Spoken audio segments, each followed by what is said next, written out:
Mr. President, ladies and gentlemen, our negotiations have been held in a constructive atmosphere of mutual respect.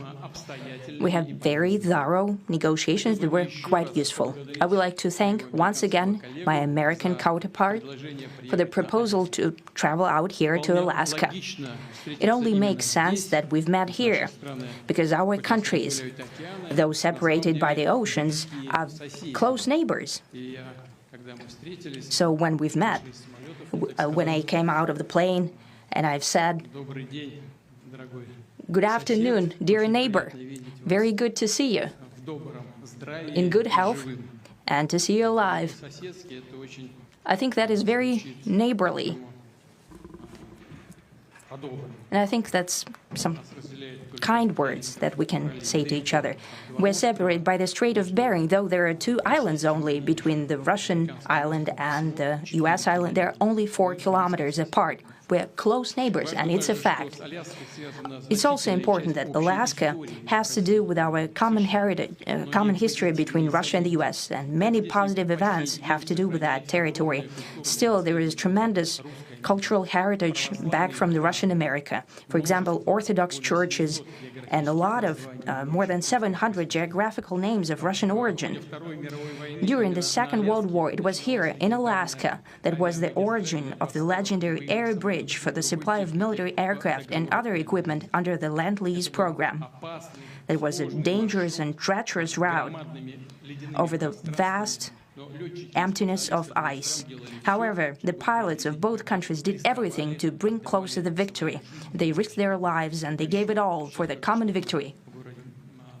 I was just in the city of Magadan in Russia, and there is a memorial there dedicated to the Russian and the U.S. pilots. And there are 2 flags, the U.S. flag and the Russian flag. And I know that here as well there is such a memorial. There is a military burial place several kilometers away from here. The Soviet pilots are buried there who died during that dangerous mission. We're thankful to the citizens and the government of the U.S. for carefully taking care of their memory.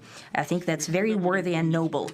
We'll always remember other historical examples when our countries defeated common enemies together in the spirit of battle camaraderie and allyship that supported each other and facilitated each other. I'm sure that this heritage will help us rebuild and foster mutually beneficial and equal ties at this new stage, even during the hardest conditions. It is known that there have been no summits between Russia and the U.S. for 4 years, and that's a long time. This time was very hard for bilateral relations, and let's be frank, they've fallen to the lowest point since the Cold War. I think that's not benefiting our countries and the world as a whole. It is apparent that sooner or later we had to amend the situation to move on from the confrontation to dialogue. And in this case, a personal meeting between the heads of state has been long overdue. Naturally, under the condition of serious and painstaking work, and this work has been done in general. Me and President Trump have very good direct contact. We've spoken multiple times. We spoke frankly on the phone. And Special Envoy of the President, Mr. Witkoff, traveled out to Russia several times. Our advisors and heads of foreign ministries kept in touch all the time. And you know fully well that one of the central issues was the situation around Ukraine. We see the strive of the administration and President Trump personally to help facilitate the resolution of the Ukrainian conflict. And his strive to get to the crux of the matter, to understand this history, is precious. As I've said, the situation in Ukraine has to do with fundamental threats to our security. Moreover, we've always considered the Ukrainian nation, and I've said it multiple times, a brotherly nation, however strange it may sound in these conditions. We have the same roots, and everything that's happening is a tragedy for us and terrible wound. Therefore, the country is sincerely interested in putting an end to it. At the same time, we're convinced that in order to make the settlement lasting and long-term, we need to eliminate all the primary roots the primary causes of that conflict, and we've said it multiple times, to consider all legitimate concerns of Russia and to reinstate a just balance of security in Europe and in the world on the whole. And I agree with President Trump, as he has said today, that naturally the security of Ukraine should be ensured as well. Naturally, we are prepared to work on that. I would like to hope that the agreement that we've reached together will help us bring closer that goal and will pave the path towards peace in Ukraine. We expect that Kiev and European capitals will perceive that constructively and that they won't throw a wrench in the works. They will not make any attempts to use some backroom dealings to conduct provocations to torpedo the nascent progress. Incidentally, when the new administration came to power, bilateral trade started to grow. It's still very symbolic. Still, we have a growth of 20%. As I've said, we have a lot of dimensions for joint work. It is clear that the U.S. and Russian investment and business cooperation has tremendous potential. Russia and the U.S. can offer each other so much in trade, digital, high-tech, and in space exploration. We see that Arctic cooperation is also very possible, and our international context, for example, between the Far East of Russia and the West Coast of the U.S. Overall, it's very important for our countries to turn the page, to go back to cooperation. It is symbolic that not far away from here, at the border between Russia and the U.S., there was a so-called international date line. I think you can step over, literally, from yesterday into tomorrow. And I hope that we'll succeed in that, in political sphere. I would like to thank President Trump for our joint work, for the well-wishing and trustworthy tone of our conversation. It's important that both sides are result-oriented, and we see that the President of the U.S. has a very clear idea of what he would like to achieve. He sincerely cares about prosperity of his nation.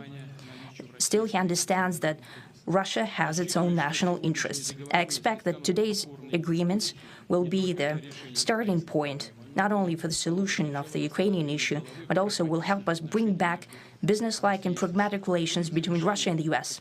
And in the end, I would like to add one more thing. I'd like to remind you that in 2022, during the last contact with the previous administration, I tried to convince my previous American colleague that the situation should not be brought to the point of no return when it would come to hostilities. And I said it quite directly back then that it's a big mistake. Today, when President Trump saying that if he was the president back then, there will be no war. And I'm quite sure that it would indeed be so. I can confirm that. I think that overall, me and President Trump have built a very good business-like and trustworthy contact. And I have every reason to believe that moving down this path, we can come, and the sooner the better, to the end of the conflict in Ukraine. Thank you. Thank you. Well, thank you very much, Mr. President. That was very profound, and I will say that I believe we had a very productive meeting. There were many, many points that we agreed on, most of them, I would say, a couple of big ones that we haven't quite gotten there, but we've made some headway. So there's no deal until there's a deal. I will call up NATO in a little while. I will call up the various people that I think are appropriate, and I'll, of course, call up President Zelensky and tell him about today's meeting. It's ultimately up to them. They're going to have to agree with what Marco and Steve and some of the great people from the Trump administration who've come here, Scott and John Radcliffe, thank you very much. But we have some of our really great leaders. They've been doing a phenomenal job. We also have some tremendous Russian business representatives here, and I think, you know, everybody wants to deal with us. We've become the hottest country anywhere in the world in a very short period of time, and we look forward to that. We look forward to dealing. We're going to try and get this over with. We really made some great progress today. I've always had a fantastic relationship with President Putin, with Vladimir. We had many tough meetings, good meetings. We were interfered with by the Russia hoax. That made it a little bit tougher to deal with, but he understood it. I think he's probably seen things like that during the course of his career. He's seen it all. But we had to put up with the Russia hoax. He knew it was a hoax, and I knew it was a hoax. But what was done was very criminal. But it made it harder for us to deal as a country in terms of the business and all of the things that we'd like to have dealt with. But we'll have a good chance when this is over. So just to put it very quickly, I'm going to start making a few phone calls and tell them what happened. But we had an extremely productive meeting, and many points were agreed to. There are just a very few that are left. Some are not that significant. One is probably the most significant. But we have a very good chance of getting there. We didn't get there, but we have a very good chance of getting there. I would like to thank President Putin and his entire team, whose faces, who I know in many cases, other than that, whose faces I get to see all the time in the newspapers. You're almost as famous as the boss, but especially this one right over here. But we had some good meetings over the years, right? Good, productive meetings over the years, and we hope to have that in the future. But let's do the most productive one right now. We're going to stop really 5, 6, 7,000, thousands of people a week from being killed, and President Putin wants to see that as much as I do. So, again, Mr. President, I'd like to thank you very much, and we'll speak to you very soon and probably see you again very soon. Thank you very much, Vladimir.